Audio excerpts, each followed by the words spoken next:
नमस्कार मित्रों, हमारे इस चैनल में आपका स्वागत है। आशा है आप स्वस्थ होंगे।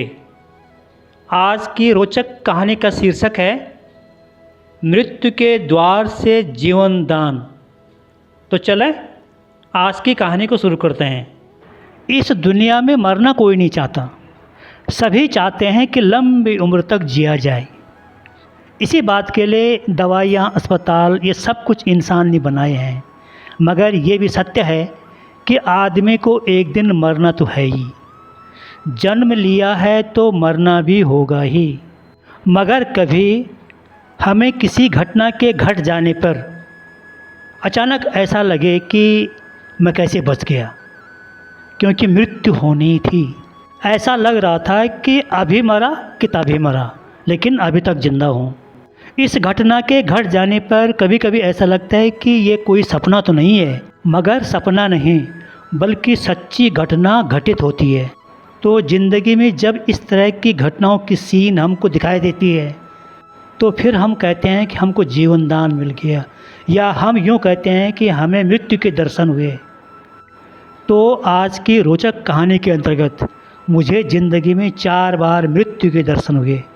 पहली घटना, बंदूक की गोली का निशाना चूक जाने से जीवन दान। दूसरी घटना, गाड़ी चलाते वक्त नींद की झोंक से मृत्यु के दर्शन।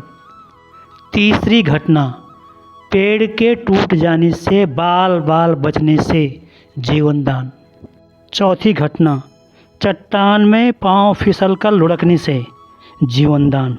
तो पहली घटना, बंदूक की गोली का निशाना चूक जाने से जीवन दान।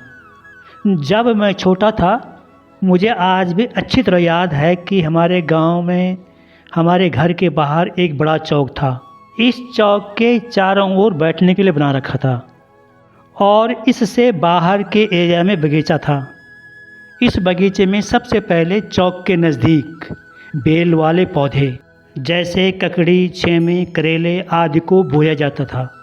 और आज भी हमारे पहाड़ों में इस तरह की बेल के पौधों के लिए ठाकरे लगाए जाते हैं। इससे चौक के चारों ओर एक बहुत बड़ी झाड़ी बन जाती है, जिससे पूरे चौक में छाया रहती है।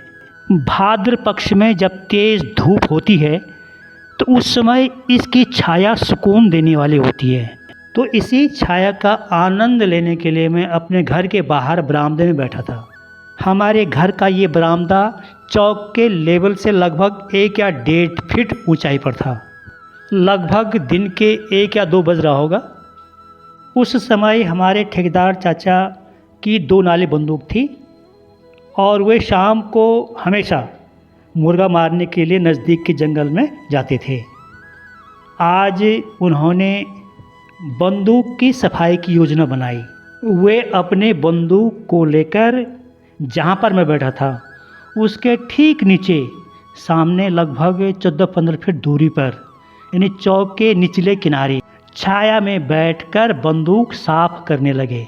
बंदूक साफ करने के बाद वे अपने घर में गए और घर से गोली भरने के लिए पूरा झाम ताम लेके आए। मैं अपने बरामदे में बैठा था और ये सब कुछ देख रहा था।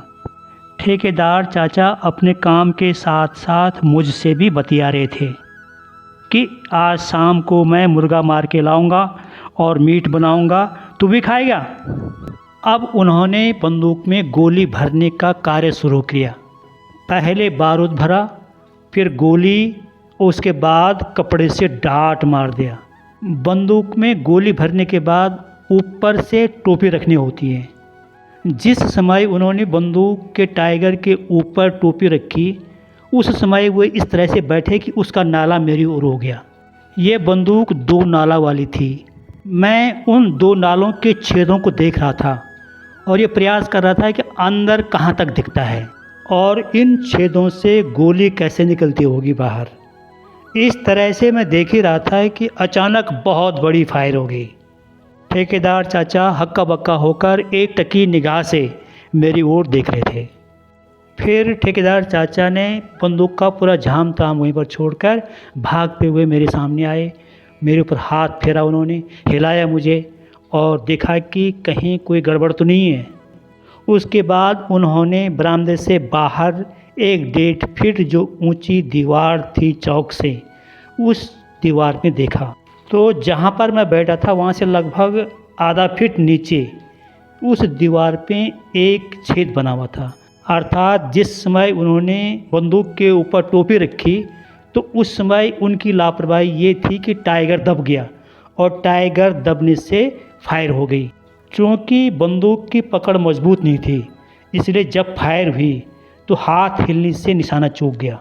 वे लगातार दांतों के बीच जीभ दबाकर अफसोस जता रहे थे और वे ऐसा भी कह रहे थे कि मुर्गों को मारने के लिए छर्रा भरना पड़ता है, अर्थात छोटी छोटी कई गोलियों को एक समूह में भरते हैं जिससे कई मुर्गे एक साथ मर जाते हैं। लेकिन आज गलती ये हो गई थी कि केवल एक ही गोली भरी थी। अगर उस बंदूक में छर्रा भरा होता तो बचने का सवाल ही नहीं उठता। इस बात को वे बार बार कह रहे थे। किसी ने ठीक ही कहा है कि ज़िंदगी में हैरानी भी होती है और बहुत परेशानी भी होती है। सब कुछ अच्छा होता है जब ऊपर वाले की मेहरबानी होती है। दूसरी घटना, गाड़ी चलाते समय नींद की झोंक से मृत्यु के दर्शन होना। मैं देहरादून से गोपेश्वर जा रहा था, मेरे साथ अशोक भी था। मैं स्वयं ड्राइविंग कर रहा था। 3 धारा पहुंचने पर वहाँ पर हमने सुबह नाश्ता किया।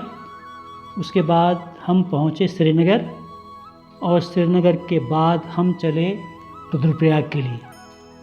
और रुद्रप्रयाग जाते समय मुझे नींद की झोंक आने लगी।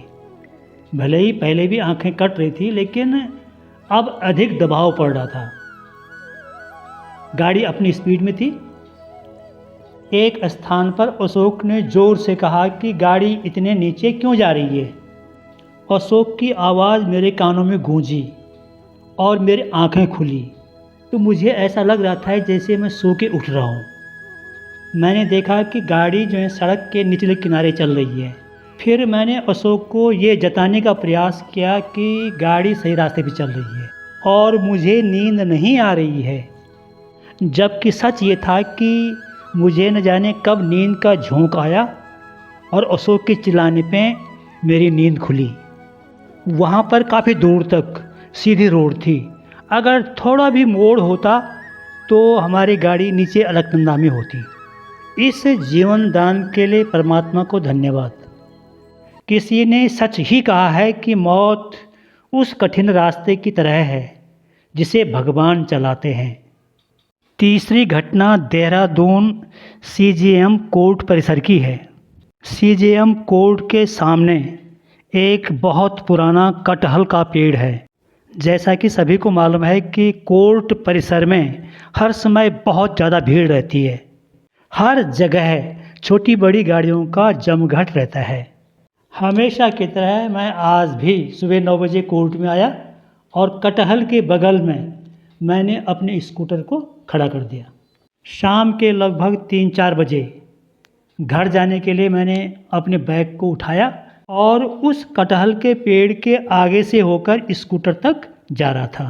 जैसे ही मैं कटहल के पेड़ के नीचे पहुंचा, वैसे ही चारों ओर जो भीड़ जमा थी वे चिल्लाने लगे, हटो हटो, पेड़ की टहनी टूट रही है। चिल्लाने की आवाज़ तो मैंने सुन ली थी, मगर ये किसके लिए चिल्ला रहे हैं ये मुझे पता नहीं था। अचानक कटहल की मोटी टहनी ज़मीन पर गिरने की आवाज़ हुई। जब ज़ोर की आवाज़ हुई तो मैंने पीछे मुड़कर देखा तो उस कटहल के ऊपर की मोटी टहनी टूट कर नीचे ज़मीन में गिर गई थी, जो मुझसे लगभग 1 सेंटीमीटर से भी कम दूरी पर गिरी हुई थी। जब मैंने चारों ओर नज़र दौड़ाई तो सभी लोग मेरे ऊपर देख रहे थे, बाल बाल बचने की बात कर रहे थे। कोई कह रहा था किस्मत के धनी हो, कहीं से आवाज़ आई कि न जाने कौन सा पुण्य काम कर गया। एक जगह से आवाज़ आई कि ये हनुमान जी की कृपा है, घर जाके आज हनुमान जी को लड्डू ज़रूर चढ़ा देना। उसके बाद मैंने परमात्मा को धन्यवाद किया और स्कूटर लेकर चल पड़ा। इस घटना के बाद किसी की लिखी हुई एक शायरी मुझे याद आ गई। एक मुर्दे ने क्या खूब कहा है, ये जो मेरी मौत पर रो रहे हैं ना, अगर अभी उठ जाऊं तो मुझे जीने नहीं देंगे। जीवन दान की चौथी घटना उस समय की है जब मुझे सरकारी नौकरी मिल चुकी थी। मुझे वृक्षारोपण का बहुत अधिक शौक़ था। बरसात के समय मैंने बुआंगी ढिमका के पीछे नीचे की ओर वृक्षारोपण किया हुआ था। दरअसल बुआंगी ढिमका के पीछे नीचे लगभग 2 या 3 किलोमीटर की तीव्र चट्टान है जिस पर केवल घास उगती है। ऊपर टॉप से लगभग 25-30 मीटर नीचे आने जाने के लिए उस चट्टान के समांतर 2-3 फीट चौड़ा रास्ता बना हुआ था। इस रास्ते से ऊपर मैंने घना वृक्षारोपण किया हुआ था। उस रास्ते से नीचे इतना तीव्र ढलान था कि कोई भी वहाँ जा नहीं सकता था। जाड़े का मौसम था, सूखा पड़ा हुआ था। बरसात के समय जो वृक्षारोपण किया हुआ था उनमें पानी डालना बहुत ज़रूरी था। सुबह के समय बहुत ठंडक थी, आसमान में बादल छाए हुए थे। उस समय ठंड से बचने के लिए पंखी का प्रयोग करते थे। मैंने पंखी से अपने शरीर को ढककर और एक डिब्बे में पानी भरकर उन पौधों में डालने के लिए उस स्थान में पहुंच गया, बुआंगी ढिमका के पीछे। मुझे आज भी याद है कि मैंने 4-5 पौधों में पानी डालकर आगे बढ़ रहा था। अचानक मेरा पाँव फिसल गया और मैं डिसबैलेंस होकर नीचे गिर गया। मेरे हाथ पर जो पानी का डिब्बा था वह नीचे लुढ़क कर चट्टान में चला गया। चूँकि मैंने पंखी लपेट रखी थी इसलिए मेरे हाथ बंद थे, किसी चीज़ को पकड़ नहीं पा रहा था। पंखी के अंदर लुढ़कते हुए नीचे की ओर जा रहा था। ऐसा नहीं लग रहा था कि मैं कहीं पर रुक जाऊं। अब मैं चट्टान में गिरकर उस वक्त की इंतज़ार में था कि प्राण निकल गए। यही सोच रहा था कि रास्ते से नीचे गया नहीं तो फिर कोई उम्मीद नहीं। उस रास्ते के ऊपरी साइड 3-4 फीट ऊंची दीवार थी जिसको ब्रिसवाल कहते हैं। जब मैं लुढ़ककर उस दीवार से नीचे रास्ते में गिरा तो मेरी आंखें बंद हो गई थी और मैं बेहोश जैसा हो गया था। तो कुछ देर बाद जब मेरी आंखें खुली तो मैंने देखा कि मैं उस रास्ते में अटक गया था। मैंने किसी तरह उस पंखी से अपने आप को अलग किया, उठकर बैठा और ठंडी सांस ली। यही सोचा कि अगर एक चक्कर और लुढ़क जाता तो फिर जिंदा रहने का कोई प्रश्न ही नहीं था।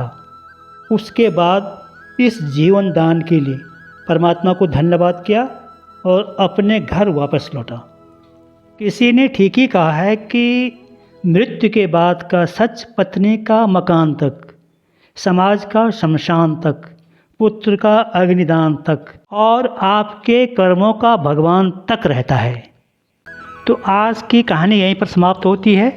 ये कहानी आपको कैसे लगी कमेंट में बताएं। धन्यवाद।